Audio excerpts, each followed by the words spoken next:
এখন জাতীয় ঐকমত্য কমিশনের মূল লক্ষ্য জাতীয় সনদ তৈরি করা। এই সনদ কাঙ্ক্ষিত রাষ্ট্রীয় সংস্কারে সহায়তা করবে, একথা বলেছেন জাতীয় ঐকমত্য কমিশনের সহ সভাপতি অধ্যাপক আলী রিয়াজ। আগামী মে মাসে রাজনৈতিক দলগুলোর সঙ্গে প্রাথমিক সংলাপ শেষ হওয়ার কথা জানিয়ে আলী রিয়াজ জুলাইয়ের ঐক্য আবারও ফিরবে বলে আশাবাদ ব্যক্ত করেন।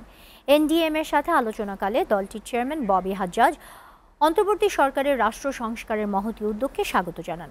বলেন, আওয়ামী লীগকে নিষিদ্ধ করাই হবে সর্বপ্রথম সংস্কার।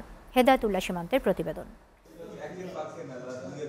জাতীয় সংসদ ভবনে ঐকমত্য কমিশনের কার্যালয়ে রাজনৈতিক দল ন্যাশনাল ডেমোক্রেটিক মুভমেন্ট এনডিএম-এর সাথে সংস্কার প্রস্তাবে মতামত নিয়ে বৈঠক অনুষ্ঠিত হয়। আলোচনায় এনডিএম চেয়ারম্যান ববি হাজ্জাজ তাদের মতামত তুলে ধরেন। অসংখ্য ধন্যবাদ জানাই মাননীয় প্রধান উপদেষ্টা। আলোচনা শেষে ববি হাজ্জাজ সাংবাদিকদের বলেন, ছাত্র জনতার গণ অভ্যুত্থানের মাধ্যমে গঠিত এই সরকারের দায়িত্ব ছিল টেকসই ভবিষ্যৎ বিনির্মাণে ফ্যাসিবাদী সংগঠন হিসেবে আওয়ামী লীগের বিচার করা, কারণ আওয়ামী লীগকে নিষিদ্ধ করাই সর্বপ্রথম সংস্কার হওয়া উচিত। ছাত্র জনতার গণ অভ্যুত্থানের মাধ্যমে গঠিত হওয়া এই সরকারের দায়িত্ব টেকসই ভবিষ্যৎ বিনির্মাণের জন্য ফ্যাসিবাদ সংগঠন হিসেবে আওয়ামী লীগের বিচার করা, কারণ আওয়ামী লীগকে নিষিদ্ধ করাই সর্বপ্রথম সংস্কার বলে আমরা মনে করি। প্রধানমন্ত্রীর মেয়াদ 2 টার্মের মধ্যে সীমাবদ্ধ রাখার বিষয়েও আমরা পুরোপুরি একমত নই। জাতীয় সাংবিধানিক কাউন্সিল গঠনের ব্যাপারে আমরা একমত হলেও আমরা মনে করি একমাত্র নির্বাচিত সংসদই এই সিদ্ধান্ত নেবার ইখতিয়ার রাখে।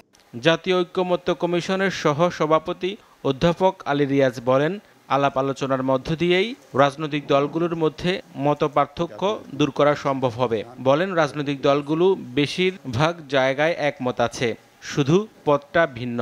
তবে এই ঐক্যের ভিত্তিতেই জাতীয় সনদ তৈরি করা সম্ভব। সেটা হচ্ছে আমরা টেবিলের দুদিকে বসেছি, কিন্তু আসলে আমরা দুপক্ষ নই, আমরা সকলে এক পক্ষ। আমরা সকলেই চেষ্টা করছি রাষ্ট্র সংস্কারের জন্য। আমাদের লক্ষ্য হচ্ছে এক, আমাদের পথের ক্ষেত্রে সামান্য ভিন্নতা আছে, আমি সামান্যই বলি এটাকে।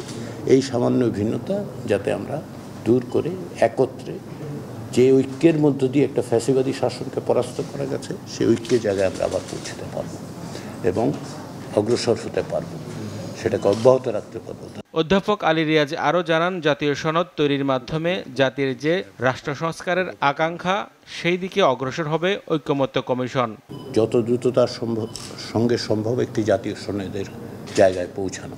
হেদায়েতুল্লাহ সীমান্ত, এসিটিভি, ঢাকা।